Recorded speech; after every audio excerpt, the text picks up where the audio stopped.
참 찬양 잘하시죠? 우리 교회가 자랑하는 남성 듀엣입니다.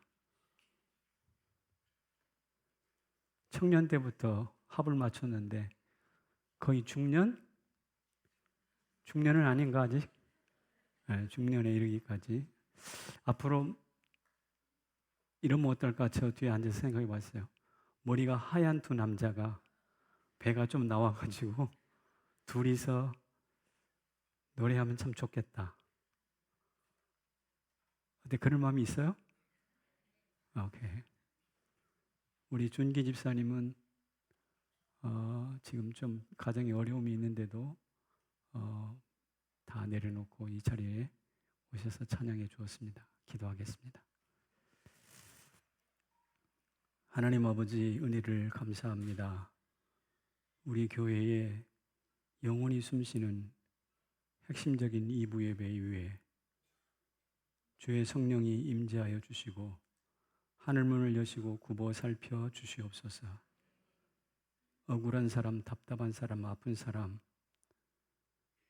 앞뒤가 꽉 길이 막혀 있는 사람 참 많이 있을 텐데 그래도 하늘은 열려 있음을 깨달아 알게 하여 주시옵고 외로워하지 않게 하여 주시옵고 우편근을 드신 주님 계심을 믿게 하여 주옵소서.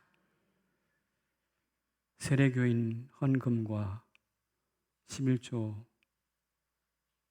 감사 주일헌금을 올려드리며 선교 구제 장학 건축헌금에 이르기까지 우리 마음과 정성을 담아 하나님을 찬송했습니다. 저들의 영혼의 노래가 세상 시궁창에 빠지지 않게 하여 주시옵고 세상을 일깨우는 따끔한 일침이 되게 하여 주시며 우리 삶을 일으켜 주시는 하나님의 한수, 신의 한수가 되게 하여 주시옵소서. 아버지 하나님, 오늘도 말씀 앞에 섰습니다. 듣고 전하는 자, 전하고 듣는 모든 영혼들이 복받게 하여 주시옵소서. 예수님의 이름으로 축복하며 기도합니다. 아멘. 오늘은 지도자론입니다. 성경이 말하는 지도자는 어떤 사람일까? 라는 것인데요. 낸시 버틀러라는 사람은 이런 말을 했습니다. 세상에는 세 종류의 사람이 있다. 무슨 일이 일어나는지 모르는 사람, 무슨 일이 일어나든 구경만 하는 사람, 무언가 일어나게 하는 사람. 그런데 지도자는 무엇인가 일어나게 하는 사람이다 라고 말을 했어요. 여러분들은 어느 쪽이신가요? 사람과 현실을 바꿔서 개혁하는 사람이 지도자다, 이런 뜻이 되겠습니다. 어느 기독학자도 지도력, 리더십을 일컬어서 이렇게 이야기를 했습니다. 같이 읽어봐요. 시작. 원하지 않는 것을 즐겁게 하는 힘. 즐겁게 하는 힘이 아니라 하게 하는 힘입니다. 즐겁게 하게 하는 힘인데요. 사람 마음을 바꾸는 것이 견고한 성을 취하는 것보다 더 어렵다고 말씀했는데 원치 않는 마음을 돌려서 일을 하게 하고 그것도 즐겁게 즐거운 마음으로 하게 한다. 이것은 예술이나 신의 영역에서나 있을 수 있는 일이 아닐까 싶습니다. 어쨌든 지도력, 지도자라는 것은 무엇인가 하면 사람을 바꿔서 상황을 이끄는 영향력이라고 말할 수 있습니다. 그리고 이 성경이 쓰여질 당시 그 영향력의 최고봉에는 누가 있었느냐? 왕이 있었습니다. 왕의 말 한마디에 평민들의 목숨이 왔다 갔다 하는 시대였으니까 충분히 그럴만 할 것입니다. 그래서 오늘 본문에 보면 왕의 영향력을 이렇게 설명해 놓고 있습니다. 2절 말씀인데요. 같이 읽습니다. 시작. 왕의 진노는 사자의 부르짖음 같으니 그를 노하게 하는 자는 자기 생명을 해하게 하는 것이니라. 그러니까 왕이 부르짖어서 그를 속상하게 함으로써 왕을 화나게 하면 어떻게 되는가? 죽는다는 말이에요. 함부로 건들지 말라 이 말입니다. 그래서 사자의 울부짖음이라고 이야기해 놨는데 실제로 사자 울음소리 들어봤어요? 저는 못 들어봤어요. 사파리에 가더라도 사자들이 울지는 않더라고. 뭐 음식이나 이런 거 받아 먹는지는 모르겠으나 우는 것은 못 봤는데 듣기만 해도 식은땀이 오싹 나는 공포를 불러일으키는 것이 사자의 울부짖음이라고 합니다. 그런데 유진 피터슨이라는 사람은 이것을 조금 바꿔서 이야기를 했어요. 울부짖는 사자가 아니라 왕은 뭐라고요? 뭐라고 해석했어요? 미친 개. 미친 개라고 그렇게 번역을 했더라고요. 좀 부정적인 지도자를 염두에 두고 있는 것 같습니다. 그런데 8절에는 또 다른 표현을 해놨습니다. 똑같은 왕의 이야기인데 한번 읽어봐 주실까요? 왕은 그의 눈으로 모든 악을 흩어지게 하느니라. 그러니까 왕은 시선 하나로 모든 악을 파쇄시킨다라는 뜻입니다. 여러분 저를 한번 보십시오. 제 시선이 여러분에게 머물면 어때요? 무덤덤해? 아무렇지도 않아요? 왕은 그의 시선으로 모든 악을 흩어지게 한다고 그랬어요. 그러니까 악을 파쇄하는 위엄이라고 말할 수가 있겠죠. 그래서 이것도 유진 피터슨이 조금 달리 해석을 했는데 무엇이라고 했냐면 악인을 말끔히 쓸어내는 청소부. 앞에는 뭐라고 그랬느냐? 미친 개라고 그랬죠.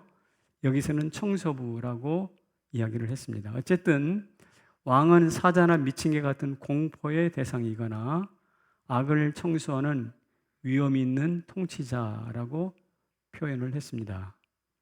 이게 오늘 성경에서 말하고 있는 지도력을 묘사하는 한 장면들이었습니다. 자, 그렇다면 좋은 지도자는 누구일까요? 어떤 조건을 갖추고 있는 것일까요? 좋은 지도자의 지침을 오늘 제가 본문 성경에서 뽑아봤습니다. 좋은 지도자의 지침, 첫 번째는 무엇이냐면 이것입니다. 술과 검언과 다툼을 멀리하라. 제 말이 아니라 오늘 성경 1절에 있는 말씀인데요. 같이 한번 읽어봅시다. 시작. 포도주는 거만하게 하는 것이요 독주는 떠들게 하는 것이라. 술판의 말이 얼마나 거칠고 소란스럽습니까? 거친 말과 소란이 오고 가다 보면 마침내 뭐 하게 되는가? 다투게 된다고 그랬어요. 그래서 이어서 3절에 다툼을 멀리하는 것이 사람에게 영광이거늘 이렇게 이야기합니다. 그러니까 요약하면 술, 거만, 다툼을 멀리해야 건강한 지도력이 나온다라는 것입니다. 왈패가 설치는 뒷골목에서는 오야봉은 있어도 나라의 지도자는 나오지 않습니다. 술을 좋아하고 거만하고 다툼을 일으킨다? 그것은 지도자가 아니라 깡패에 불과합니다. 제가 지난주 추태 삼형제에 대한 이야기 했는데 오늘 본문에서도 술과 거만과 다툼은 또 다른 형태의 추태 삼형제라고 말할 수 있어요. 술과 거만과 다툼이 왕성하게 일어나는 것은 뒷골목일 뿐만 아니라 또 한 군데가 있는데 그게 바로 무엇이냐? 왕궁이에요. 왕궁에서는 조선 역사를 보더라도 피비린내 나는 권력투쟁이 있었습니다. 그런데 거기에서 좋은 지도력이 나오기가 어렵잖아요. 자, 좋은 지도자의 지침이 무엇이냐면 성경은 명확히 말합니다. 술과 거만과 다툼을 멀리하라라는 것이죠. 우리 교회에 술 좋아하고 거만하고 다투시는 싸움꾼들이 한 사람도 없기를 바랍니다. 여러분 가정에도 한 사람도 없기를 바랍니다. 직장에 가서도 이 세 가지는 멀리 하시기를 바랍니다. 그러면 여러분들은 잠재적인 지도자가 돼요. 승진하고 진급하지 않을 수는 있어요. 그러나 여러분의 말발이 세진다 이 말입니다. 두 번째로 지도자는 무엇이냐면 공정한 기준을 제시하라라는 것이에요. 다 본문에 있는 말씀입니다. 10절 말씀 같이 우리 한번 읽어봐 주실까요, 자매님? 한결같지 않은 저울추와 한결같지 같지 않은 대는 여호와께서 미워하시느니라. 하나님이 미워하시는 게 한결같지 않은 저울추와 되라는 거예요. 이게 기준이잖아요. 기준이 흔들리면 안 된다는 것입니다. 여러분, IMF 때 우리나라 환율이 700에서 800원이었어요. 1달러당. 그런데 이게 갑자기 2,000원, 1,000원 넘어서 2,000원, 2,400원, 500원, 600원까지 갔단 말이죠. 그러니까 나라가 경제가 막 휘청거리면서 경제가 온통 얼어붙고 부도가 나고 실업자가 생기고 심지어 자살자들이 여기저기서 속출했습니다. 그러니까 기준이 흔들리면 나라 전체가 흔들린다는 이야기가 되겠습니다. 법조계에서도 같은 죄를 지었는데 누구에게는 무죄고 누구는 무기징역이다, 사형이다. 이러면 이건 폭동이 일어날 전제 조건입니다. 왜냐하면 하나님께서는 우리 마음속에 건강한 양심, 뚜렷한 공적 기준을 허락해 주셨기 때문에 그렇거든요. 이것은 성경이 아니라 우리 삶의 현상에서도 동일하게 적용되는 이야기입니다. 조선 말기에 김삿갓이라는 사람이 있는 것 아시죠? 김병연이라는 이름인데요. 그 사람은 평생 삿갓을 쓰고 하늘을 보지 않고 살았습니다. 왜 그럴까요? 홍경래의 난이 일어났는데 그 난을 진압해야 될 사람이 선천부사 지방관인 김익순이라는 사람이었어요. 이 김익순이 홍경래 난을 진압하러 갔다가 대패합니다. 그리고 항복해버려요, 거기에. 결국 다른 문제와 결부되어서 그는 사형에 처해집니다. 그리고 나서 김병연, 김삿갓이 과거 시험을 보러 갔는데 과거 시험장에 문제가 이렇게 나왔어요. 역적 김익순에 대하여 평가하라. 선천부사 김익순이 반란군에 홍경래는 반란군에 죽었는데 이 사람에 대하여 평가하라라는 말이 나왔어요. 그래서 여러 가지 말을 쓰고 이 김삿갓이 뭐라고 그랬느냐? 김익순은 한 번만 죽은 것이 아니라 1000번을 죽어 마땅한 역적이다라고 아주 호되게 글을 썼어요. 결국 그는 장원급제를 했다고 합니다. 그런데 알고 보면 그 김익순은 김삿갓의 할아버지입니다. 자기 할아버지를 일컬어 한 번만이 아니라 1000번을 죽어 마땅한 역적이라고 이야기를 함으로써 장원급제를 했어요. 아무리 장원급제를 하더라도 자기 할아버지를 팔아서 1000번을 죽어 마땅한 죄인이라고 말해서 마음이 편치 않겠죠. 그래서 그는 모든 공직을 내려놓고 나는 평생 하늘을 볼 수 없다. 조상에게 죄를 지었다 해서 삿갓을 쓰고 방랑생활을 하다가 전라남도 화순에서 객사를 합니다. 왜 이 탁월한 인재가 삿갓을 쓰고 방랑하다가 객사를 합니까? 그의 마음속에 넘어서는 안 될 뚜렷한 기준을 가지고 있기 때문에 그래요. 근데 안타깝게도 오늘 한국에 있는 크리스찬들은 예수를 알지 못하는 김병연이 가졌던 뚜렷한 기준보다 훨씬 허약한 것 같아요. 그런 기준을 가지고 있지 못한 것 같아요. 안타까운 일입니다. 사랑하는 성도 여러분, 성경은 명확한 기준을 가르치고 있습니다. 그 명확한 기준이 우리 10년 가운데 잘 새겨지시기를 축복합니다. 그래야 뭐가 되는가? 지도자가 되는 거예요. 세 번째가 무엇이냐면 평판에 휘둘리지 말아라 라는 뜻입니다.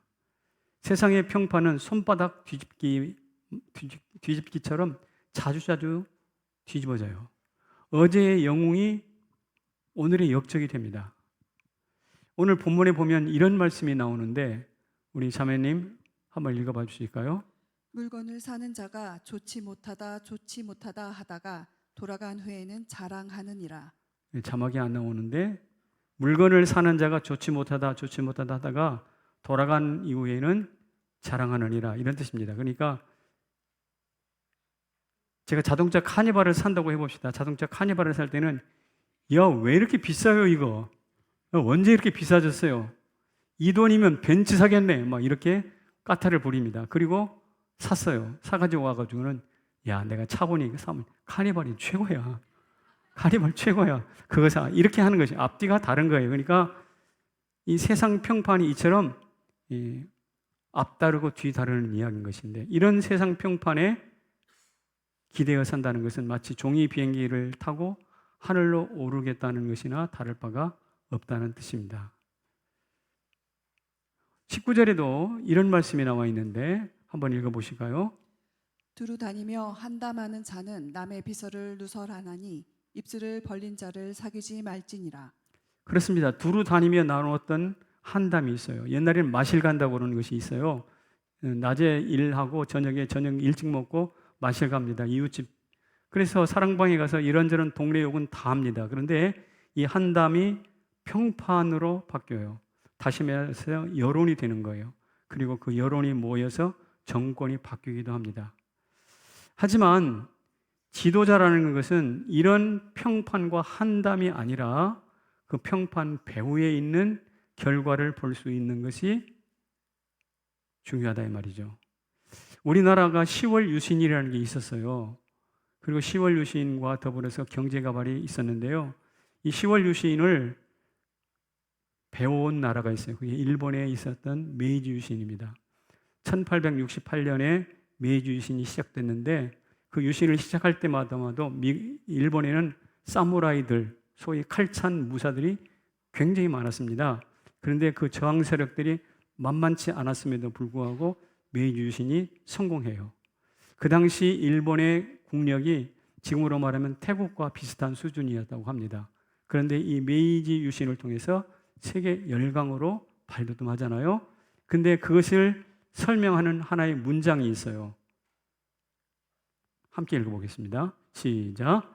유신을 이데올로기에 따른 혁명이 아니라 세계 열강으로 도약할 사업으로 생각했기 때문. 그러니까 이데올로기나 어떤 사상이나 혁명으로 누군가 한두 사람이 정권을 잡기 위한 계획이 아니라 온 나라를 세계 열강으로 도약하기 위한 정치 사업, 경제 사업, 민족 사업, 비즈니스로 생각을 했기 때문에 가능했다. 이렇게 평가를 하는 것입니다. 그러니까 정치적인 견해라든지 이런 평판은 언제든지 뒤집어질 수 있겠지만 국가를 일으켜 세우겠다고 하는 그 사업은 계속되는 거거든요. 그래서 평판에 연연하면 지도력과 추진력은 그만큼 취약해지게 돼 있어요. 따라서 지도자이길 원하시는 분이 계시다면 평판에 춤추면 안 된다라는 이야기를 하는 것입니다. 메이주신을 이룩했던 그 지도자들은 평판이 아니라 무엇이냐? 민족을 잘 살게 하겠다는 사업 비즈니스 마인드로 일관했다라는 뜻이 되겠습니다. 성경에서 이루는 마지막 지도자의 조건이 뭐냐면 뭐라고요? 서두르지 말라는 거예요. 21절에 이렇게 설명해 놓았습니다. 처음에 속히 잡은 사람은 마침내 무엇이 못 된다고요? 복이 되지 않는다고 그랬어요. 초기 성공은 성공이 아니라는 겁니다. 초기 성공은 복이 아니에요.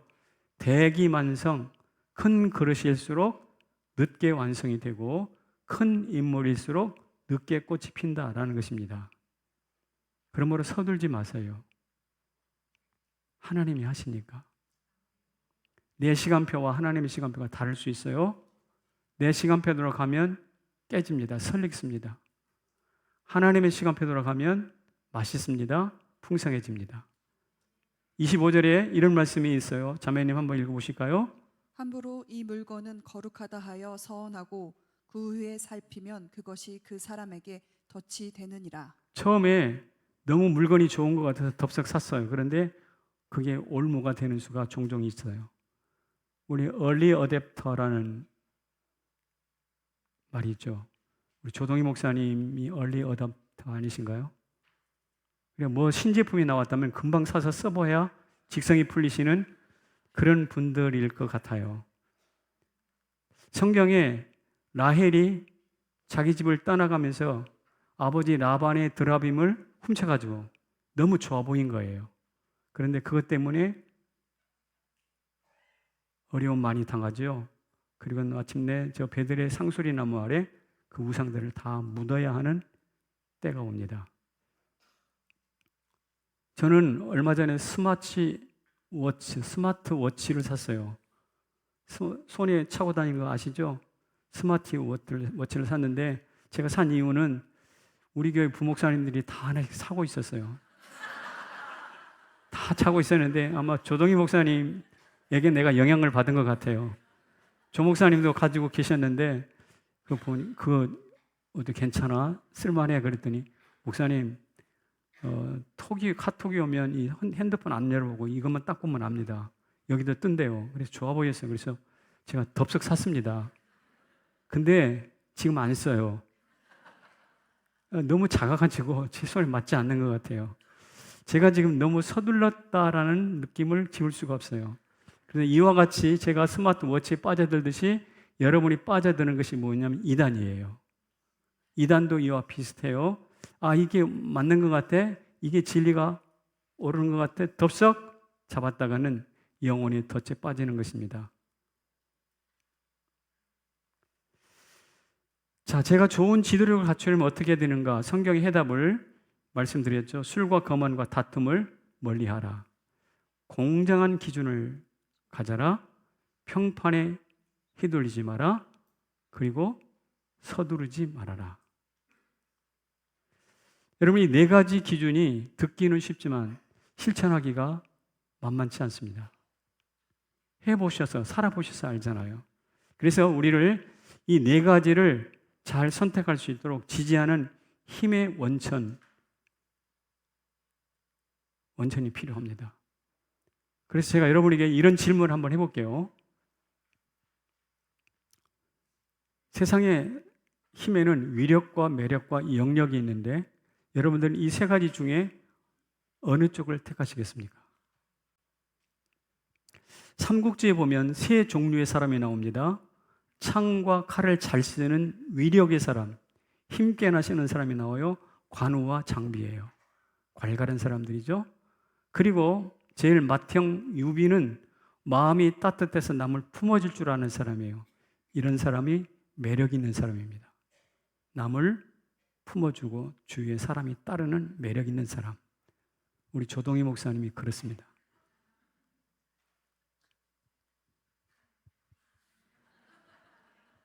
제가 거짓말하는 것 같아요?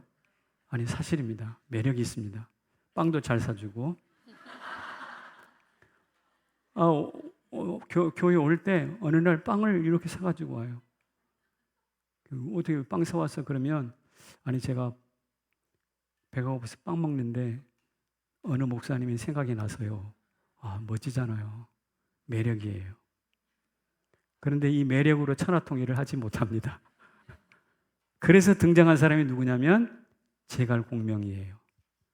그는 천기를 알고 바람을 전쟁에 이용할 줄 아는 영역의 사람입니다. 하늘을 아는 사람. 지난주 설교에 따라 하늘이 열린 사람이라고 말할 수 있어요. 그래서 삼국지는 이 세 종류의 사람을 등장시키고 우리한테 묻는 거예요. 당신은 위력, 매력, 영역 중에 어느 쪽을 택하시렵니까? 여러분의 해답은 무엇입니까? 영역입니다. 매력 아니고요. 영역입니다. 위력은 사람 위에서 군림합니다. 장비는 청칼을 들고 공격 앞으로 하면서 군림했어요. 그러다가 죽었습니다. 유비는 아우들을 사랑하고 자랑하고 품에 안고 어우르다가 제 목숨 다해서 죽었습니다. 그런데 공명은 죽은 몸으로 전쟁에 나가 끝까지 유비를 섬깁니다. 그래서 위력의 사람은 사람 위에 군림하죠. 매력은 사람 곁에서 자랑하고 영역은 사람 밑에서 섬기게 되더라고요. 그 사람이 바로 누구냐? 제갈공명이에요. 그래서 삼국지 주인공은 유비도 아니에요. 조조도 아니에요. 누구는 손권이라고 말을 하는데 제가 볼 때는 제갈공명입니다. 그래서 죽은 공명이 산 중달을 이긴다는 말도 거기서 나왔습니다. 이 말이 뭐냐면 지도자라면 하늘의 힘, 영역을 선택할 줄 아는 지혜가 있어야 된다 이거죠. 성경으로 말하면 엘리야가 하나님께 기도해서 3년 반 동안 오지 않는 비를 내리게 하는 거예요. 창세기 아브라함이 뭐 완력을 행사하거나 어쩌거나 저쩌거나 하지 않았음에도 불구하고 주변에 있는 사람들이 아브라함에게 이르기를 당신은 방백입니다. 방백이 뭐냐? 지도자입니다. 이런 뜻이거든요. 당신은 우리의 지도자입니다라고 고백했어요. 이게 바로 하늘을 아는 영역의 사람들의 모습입니다. 사랑하는 성도 여러분, 우리는 위력도 아니고 매력도 아니고 하늘을 아는 영역으로 아브라함처럼 지도자가 되시기를 축복합니다. 정말 그랬으면 좋겠어요. 돈이 전부 아니잖아요. 지식이 전부 아니잖아요. 그렇다면 지혜를 어디서 구할까요? 예수 잘 믿으면 되지라고 간단하게 표현할 수 있는데 오늘 성경은 조금 복잡하게 설명합니다. 그래 간단한 문제는 아닌 거예요. 예, 지도자가 되는 지혜는 어디서 나올까? 5절입니다. 5절 말씀 한번 읽어봐 주실래요? 사람의 마음에 있는 모략은 깊은 물 같으니라. 명철한 사람은 그것을 길어내느니라. 사람 마음속에는 모략, 그러니까 세상 사는 지혜가 있다는 것인데요. 그것을 물깃듯이 길어내는 것이 지혜다, 지도자다 이런 뜻입니다. 그러니까 지도자는 자기가 다 아는 게 아니라 누군가 마음속에 있는 생각을 끄집어내는 거예요. 마치 유비가 제갈공명 마음속에 있는 생각을 끄집어내는 것처럼. 아하, 그래서 물을 깃듯이 길어내는 것이구나. 그래서 제가 이 설교를 준비하다가 성경에 물 깃는 장면을 한번 찾아봤어요. 세 사람이 나오더라고요. 첫 번째는 누구였냐면 리브가가 물을 길어줍니다. 우물에서 아브라함의 몸종이 자기 주인의 며느리를 구하기 위해서 낙타를 타고 오는데 리브가가 그 낙타에게 물을 길어서 먹이는 거예요. 여자가. 그것을 기점으로 해서 리브가는 이삭의 아내로 선택됩니다. 모세도 있습니다. 모세. 물을 길어가지고 양떼를 먹여주다가 아내 십보라를 만났어요. 수가성 여인도 있습니다. 물을 길러 왔다가 참 지혜자이신 예수님을 만나서 구원을 얻습니다. 리브가도 물을 길었고 모세도 물을 길었고 수가성 여인도 물 깃는 우물가에 나왔어요. 이들의 공통점이 뭐냐면 바로 물을 길어주는 섬김이었습니다. 두레박을 깊이 내려서 그것을 끙끙거리면서 끌어올리는 섬김. 이 섬김을 통해서 남편과 아내를 만났고 구원자 예수 그리스도를 만났고 인생의 새로운 길이 열린 겁니다. 그래서 세상은 이런 영역과 섬김의 가치를 발견하지 못해요. 오히려 눈에 보이는 위력으로 군림하는 것, 매력으로 자랑하는 것에 더 익숙해져 있습니다. 왜 그러냐면 섬김이라는 것은 불편해요. 효과도 떨어지는 것 같아요. 남을 움직이는데 대책이 아닌 것 같아요. 그러나 진정한 지도자는요, 그렇게 단편적으로 보지 않아요. 지도자는 위력과 매력을 거부하고 뭐요? 영역의 섬김을 선택할 줄 아는 거예요.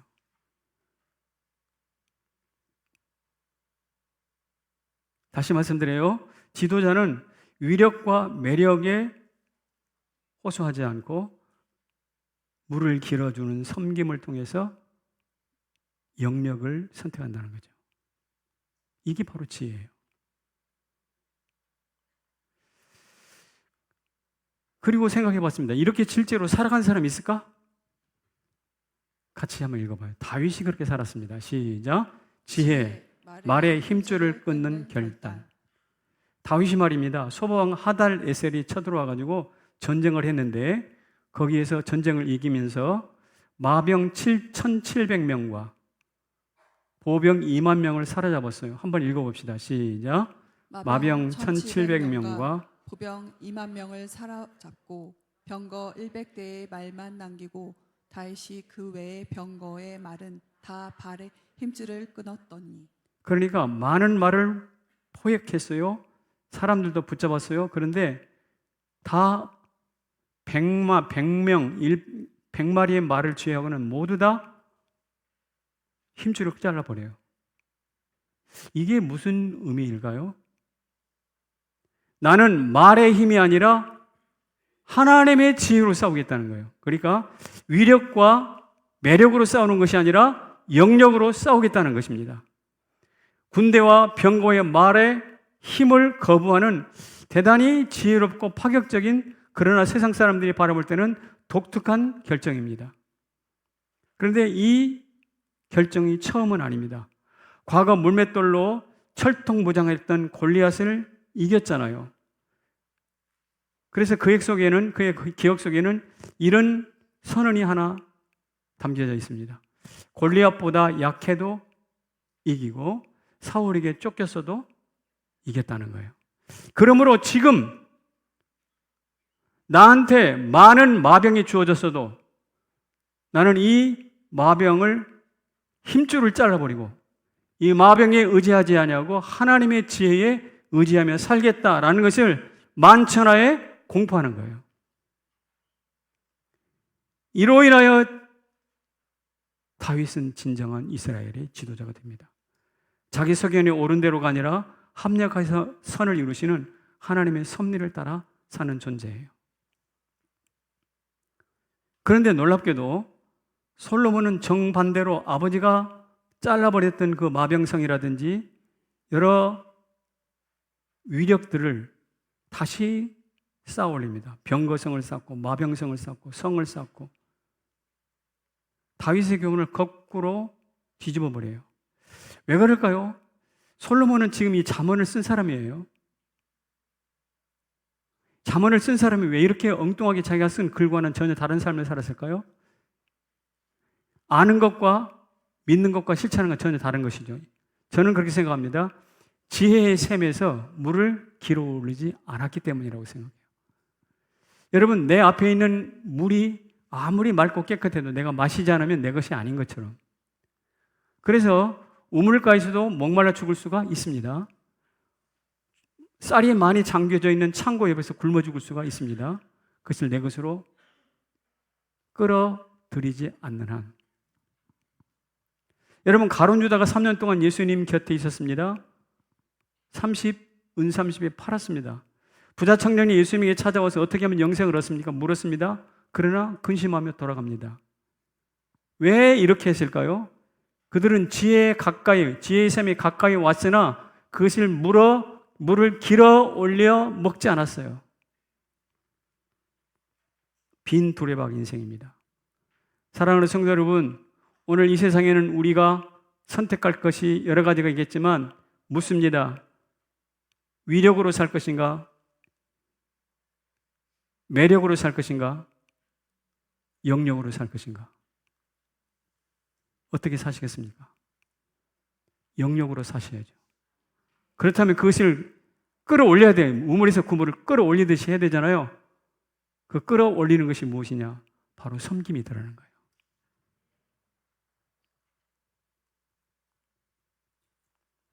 그래서 저는 여러분에게 이런 제안을 드립니다. 같이 읽습니다. 시작.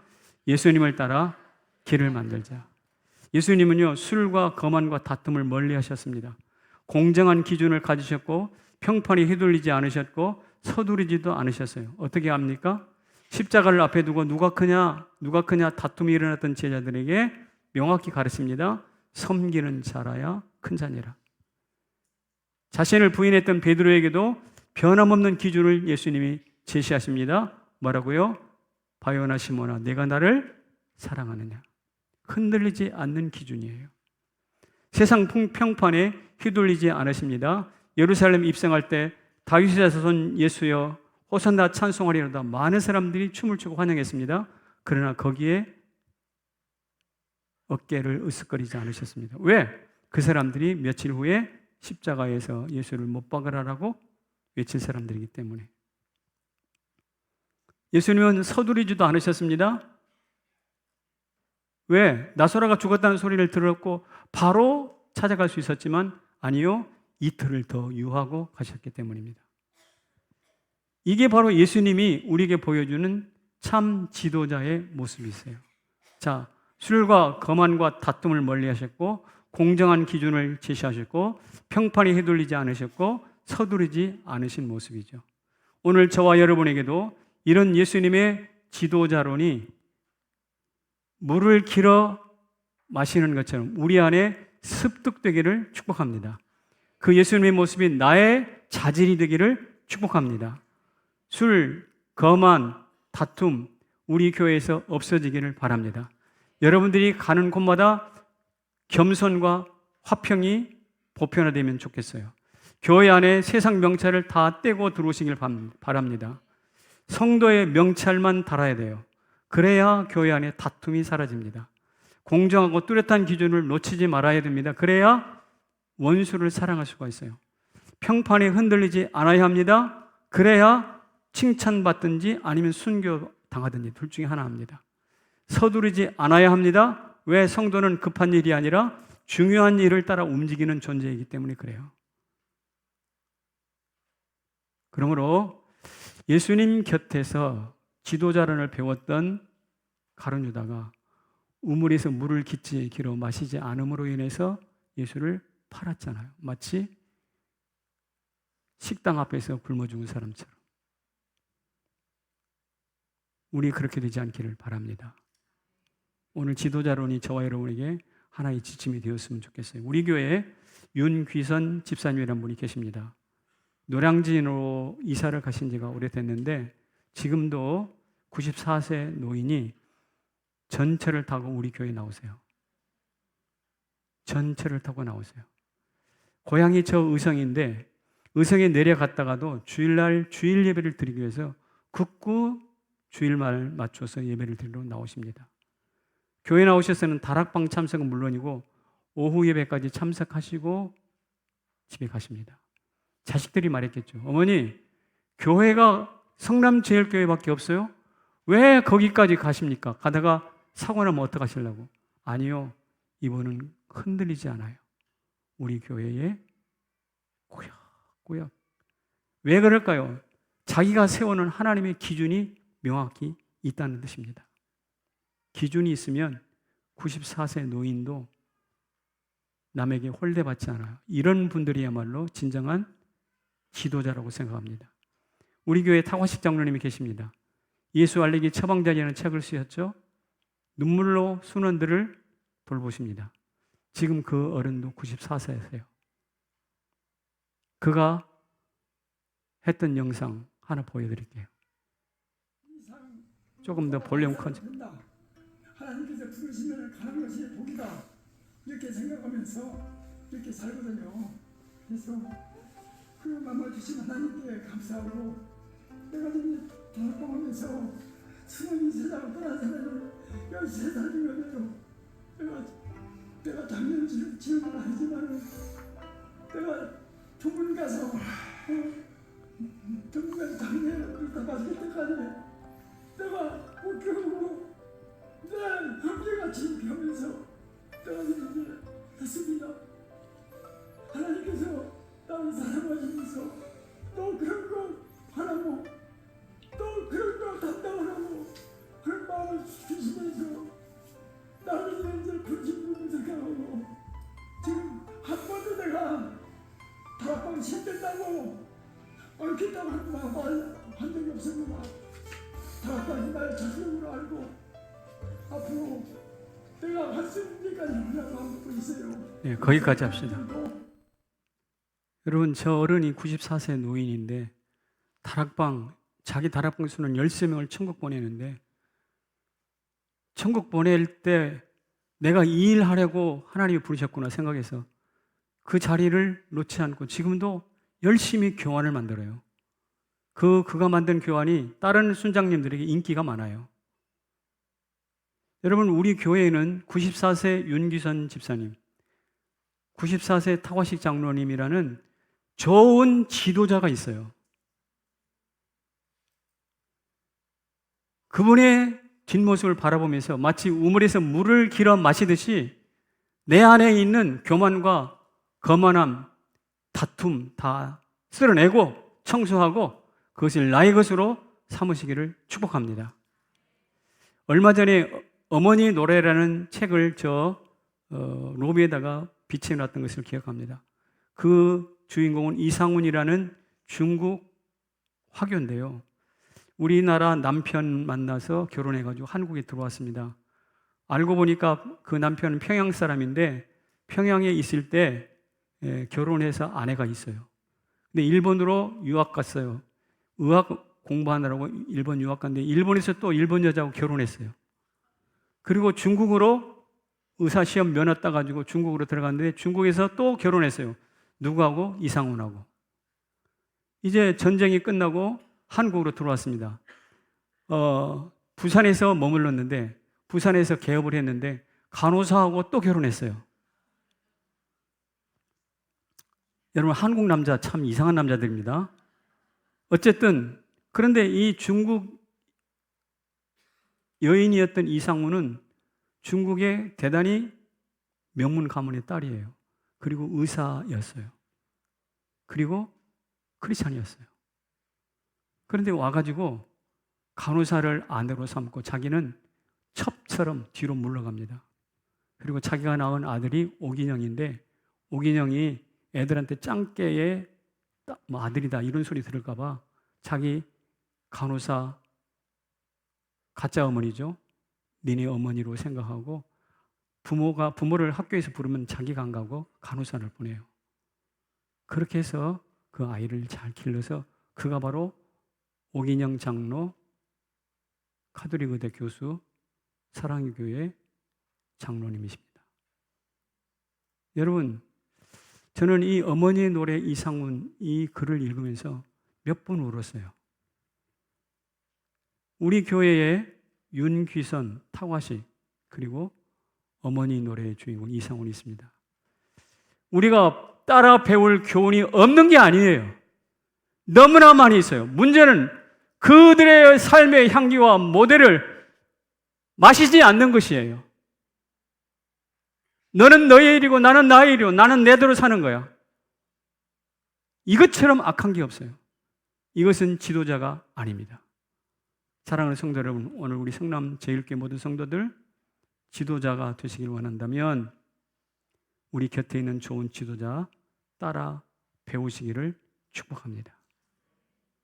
자리에서 일어나십시다.